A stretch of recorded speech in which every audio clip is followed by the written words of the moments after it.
Alright, so I am back, and I'm here on the Dragalia Lost Wiki event archive page.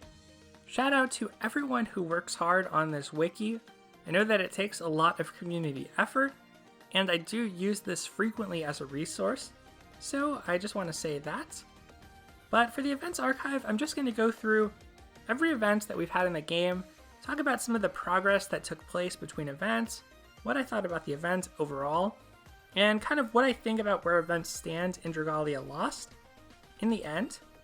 So first up, we had Loyalty's Requiem. For this event, we got the free unit Taliera and the free dragon Pele. This came out right after the launch of the game, and there was a lot of information about it released before the actual event came out. At that time, there was more data mining taking place, more leaks even happening, and I think that this is a pretty popular event overall. A lot of people seem to like the story, a lot of people gravitated towards Taliera and liked Pele, and I like the story as well. The one big caveat with this event was from a gameplay perspective, and that was that it took a lot of gold emblems, 6,000 to clear out the event. And also, back in the day, it was kind of fun because for Fraganoth, and to get that EX clear with under a certain time limit and get Volcanic Fleeing-Slayer as an epithet, there was a lot of theory crafting. This was a pretty cool time to be in the game. This was when the Dragon Prep meta wasn't so clearly established, so that was a positive. The negative was that grind that really got reduced in later events, thankfully. But for our first raid, I think this was a really good event. Moving on from there, we had Trick or Treasure. Trick or Treasure was our first facility event, and it definitely had a more silly story. So this started pretty quickly after Loyalty's Requiem ended, and I like Trick or Treasure. It seems to have a pretty flimsy reason to dress up the characters for Halloween, but at the same time, this being one of our first solo events as a facility event, that was kind of a nice change of pace. It provided a good amount of personal challenge, and especially if you knew to level up your facility, I think that this was fairly reasonable to overcome for most players, particularly because people were really summoning and really wanted Halloween Alisand. They were getting those Halloween characters. Now, I do think that facility events have been improved since then.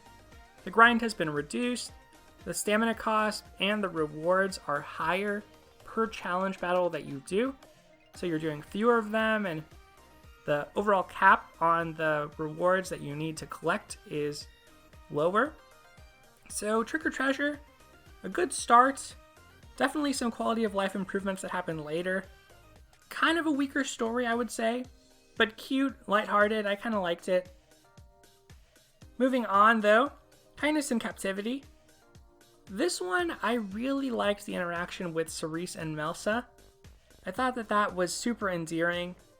The boss itself did this kind of annoying ascend move where you couldn't hit it, and it was guaranteed to hit you, at least for some damage, that you could reduce by destroying these orbs.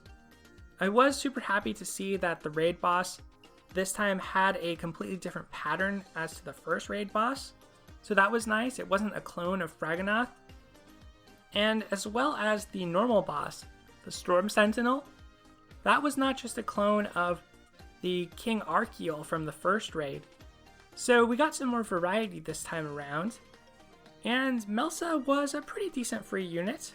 I think she's not as popular as Taliera, and a lot of that has to do with players already having Ezalith or maybe not liking her voice acting.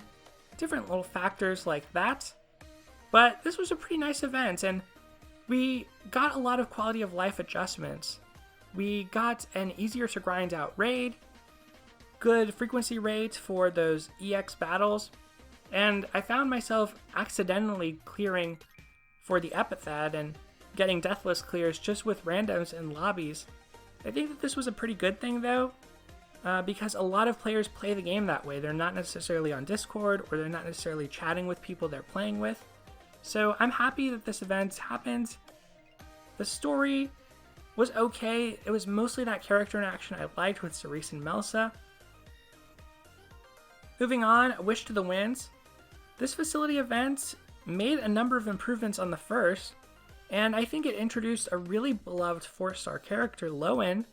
Kind of fun to see that Lowen seemed to be the most popular choice on the showcase associated with this, which included Garuda and Luis. Lowen is, of course, super cute. People loved him, and I think the story was pretty touching in this event. I do think Luis maybe was a little bit too far into her trope, but I wouldn't complain about that. I think compared to the first facility event, this was more serious, more endearing, so that was nice to see. And as for the event itself, the grind was reduced again, so that's kind of a theme throughout the year. We've got that recalibration of when things first started off, it took a long time to get through everything, you had to be a really dedicated player, and I think with A Wish to the Winds, it was definitely easier. From there, we get to Resplendent Refrain. This was the most recent raid event, and this was by far my favorite. So here they kind of struck a balance where the cap on the gold emblems was increased to 4,500. So if you wanted to grind more, there were some rewards you could get from doing that, including dragon fruit and golden crystals, but not something that was so rare and exclusive that you felt you had to do so. So for me, this was by far the best story. And we also got new music, which was really lovely in combination with that. I personally liked this event. I liked the winter themings. I liked Sabinok. As silly as he may have been in some ways, as much as he reminded me of a Kingdom Hearts boss, Darkside, I just still thought it was so cool when he dropped down and you had to battle him for the first time. He went with either a right or left thrash on that whole side of the map. I felt this was a really nicely designed raid boss. Pretty tanky, it felt like, because one of the changes we got this time was our Wyrmprint no longer dealt bonus damage to the boss. And I think this was actually a good thing, because for Kindness and Captivity, it was a little bit too easy to take down the boss. This felt like the more appropriate level of difficulty, and I think you kind of had to work at it, try it a few times. Now unfortunately, the one bad thing with this raid was the appearance rate for EX or special battles decreased, and I think it decreased a little bit too much. I think they overcorrected there to where, especially if you're trying to group up and take on the EX battle together, having that lower rate, something like 10%, it was just hard to get a whole team together with that special battle and hold on to it. So much so that people were quitting because they didn't want to lose their special battle. So overall, from a story perspective and a tweaking perspective, I still think Resplendent Refrain, we're continuing that upward trajectory. But from what I understand, from what we just talked about with the new raid coming up, we are going to have that increased appearance rate for special battles, so I hope that things will continue to get even better. And finally, the last facility event that we had this year was the Miracle of Dragon Yule. This was another holiday-themed event, but I liked that it was a little bit more serious in tone than the Halloween event. This story wasn't super remarkable, but I think Nefaria and Xander as characters really carried it, the way they played off each other, and Cleo as well, although Cleo is kind of the serious one among those characters, so she wasn't as comedic, but I think she took the tradition really seriously, and we learned a lot through that exposition. So I liked this story, I liked the event. Definitely an improvement, I think, with the boss that we faced, because it was a genuinely unique boss. I think you could make the argument that the Pumpkin King and the boss from A Wish to the Winds facility event were a little bit too similar.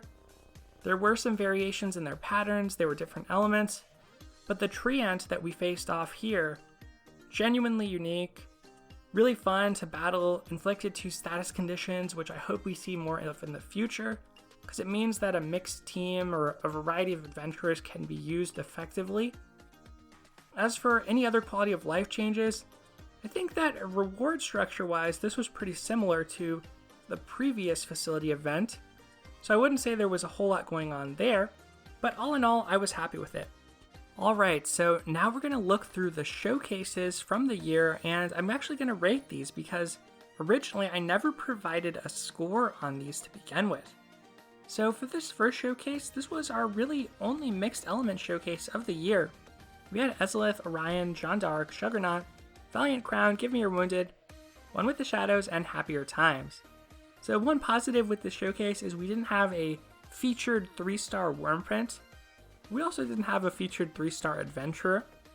Now I would say that among this showcase, pretty much all of these are good Wyrmprints, with Happier Times perhaps being the weakest.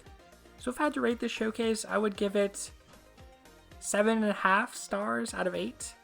So everything except maybe Happier Times is a hit.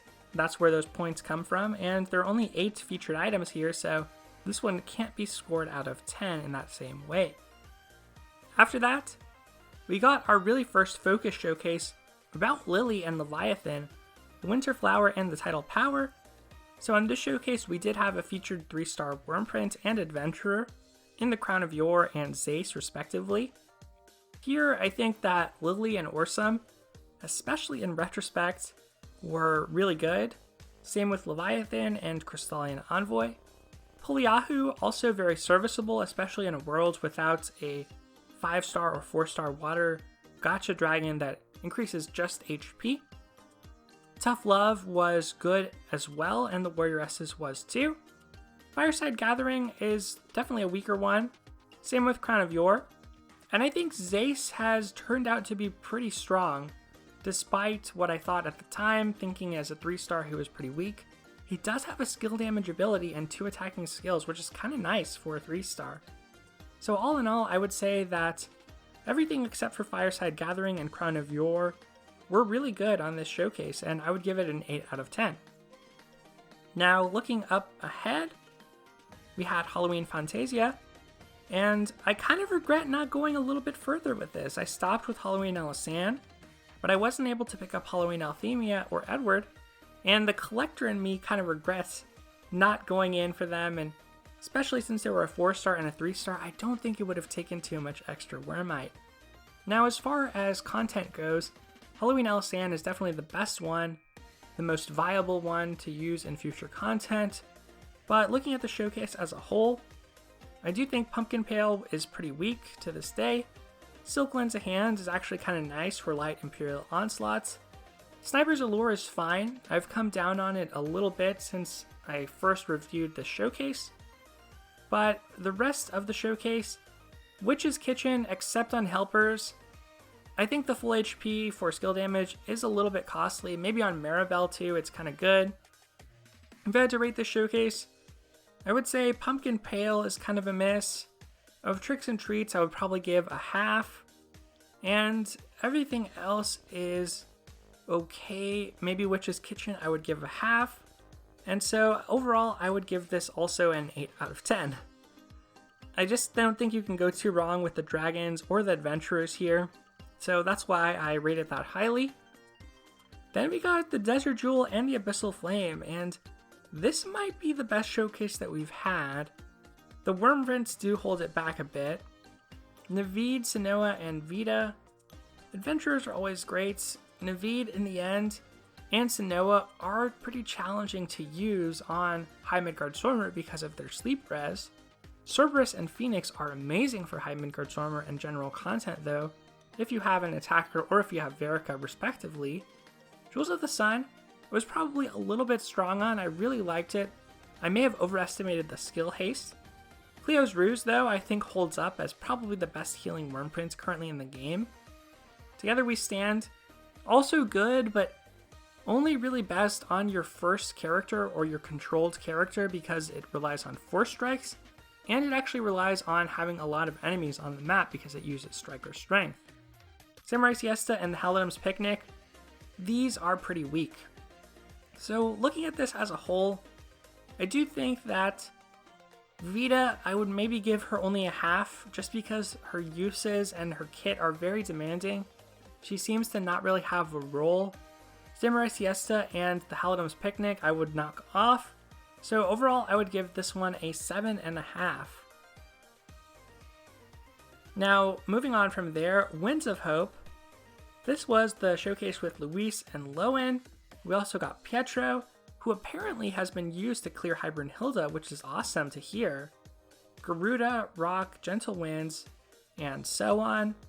So for this showcase, I think that the misses were Sisters of the Anvil and Garuda's Feathers. Fresh perspective, very consistent worm prints for your leader with that skill damage and 4-strike damage. Gentle Winds, it has a full HP ability, but at least it's for strength, and has skill prep as well. Gale of Beauty, Broken Punisher, and Extra Dragon Time. Nice worm print to have, especially going into the next raid, or raids in general. I think that's a good use case for it. Overall, I would say that on this showcase, this is probably another 8, with Sisters of the Anvil and Garuda's Feathers not really being up to par with everything else. Then we had an Enchanting Ensemble, and this was the introduction of the energy mechanic, which we only saw on the showcase after it, Dragalia Defenders, and we haven't seen it yet on Eastern Emissary, so I do wonder how much this will be supported still. But on this showcase, we also got the introduction of elemental worm prints, like Heavenly Holiday, Kicking Back, and Secret Friend. Honestly, all 3 of those, though, I think are pretty disappointing. Revolutionary Magic is also pretty disappointing. None of these are super desirable worm prints.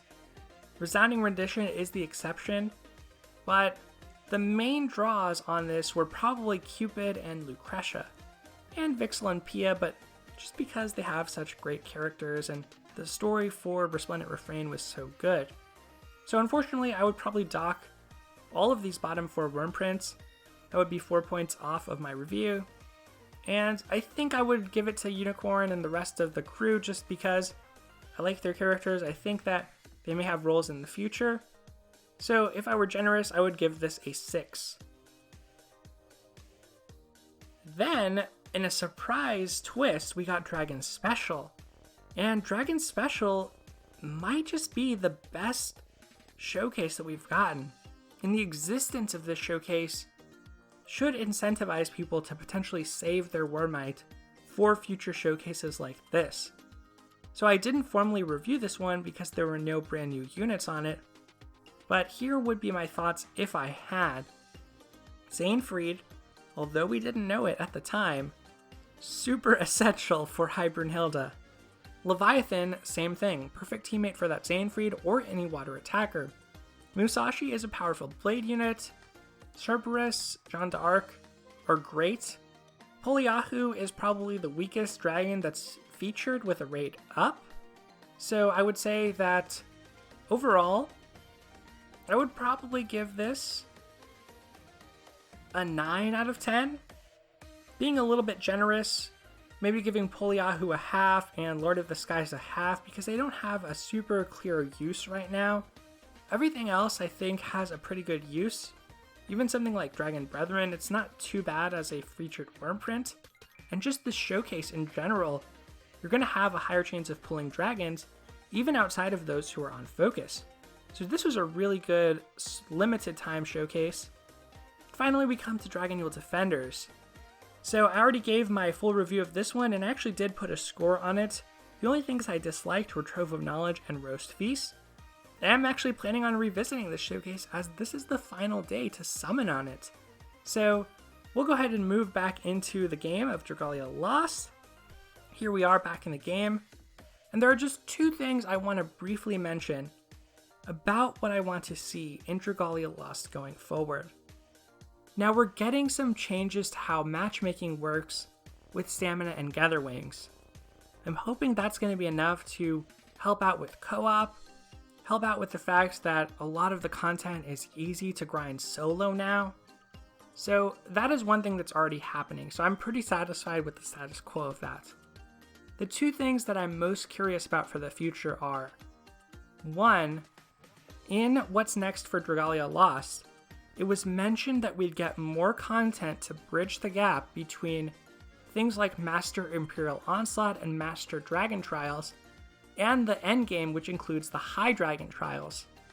So for me, when I think about the High Dragon Trials at this stage, those are pretty much like super bosses. They are really hard to take down. They require a lot of timing, a lot of gameplay precision, a lot of preparation going into them. So even though I have the Wormprint to take on High Brunhilde, and I have the Wormprint to take on High Midgard Stormer, and the weapon in that case, and a built-up adventurer, it's not easy. It is an endgame activity. And I think that that's a good thing. I think that it's good to have long-term goals. So even though High Brunhilde is very tough to take on right now, and you almost need a max unbound gacha dragon, it does give you some reason to actually use your unbinding materials like sunlight stones for that purpose. So I'm pretty pleased with where the end game is, but it's that bridge content that I think is going to be important. So here are those unbinding materials I mentioned. And regarding that content to bridge the gap, I'm hoping this is where Dragalia Lost can introduce some much needed variety into the game.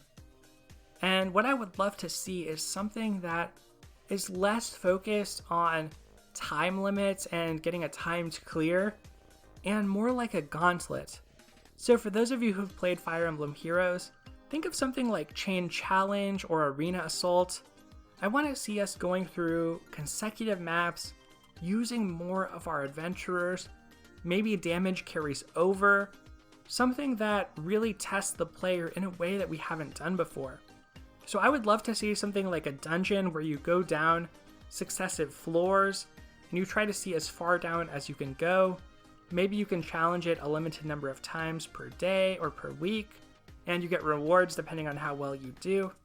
Something like that would really keep me coming into the game, especially if it was something procedurally generated, or there was enough variety in it that it kept itself feeling fresh. So that's really what I hope to see with regards to that content to bridge the gap, something that gives me a reason to play Dragalia Lost more every day, since at this point I pretty much just auto-battle all of my dailies. Now besides that, the other big issue I have that I hope gets addressed this year is, let's face it, worm prints. Worm prints just aren't at a place that they feel satisfying to use or to summon from the gacha. And unfortunately, it's this case where we've got these free worm prints that we're almost required to use for the hardest content in the game, or in the case of, say, facility events, we're heavily incentivized to use worm prints that reduce our grind. So we're not able to be really creative or get to invest in those gacha worm prints and feel good about it. Instead, it feels like worm prints are pity breakers, and that shouldn't be the case. So my idea for how to improve this, I definitely hope something is done, but my idea is let the leader of the team use 2 worm prints. Doesn't have to be everyone on the team, but at least if the leader could equip 2 worm prints, then for something like High Dragon Trials, you could bring your Elaine to High Midgard Sormer, even though he only has 75% stun res, but you could equip something that gave him that extra 25%, and equip that Glorious Tempest worm print that you pretty much need to participate. So I do kind of think that Glorious Tempest and Volcanic Queen were somewhat of a mistake. I think that instead of being worm prints, those should have probably been facilities that gated your entry into that content, because as worm prints, it just means that everyone's running the same exact worm print, and that is pretty stale. The other thing that I think would be helpful is giving us access to these golden keys more quickly. Right now, we only get 3 golden fragments per facility event, and that is a really slow pace for 1 unbinding on a 5-star worm print.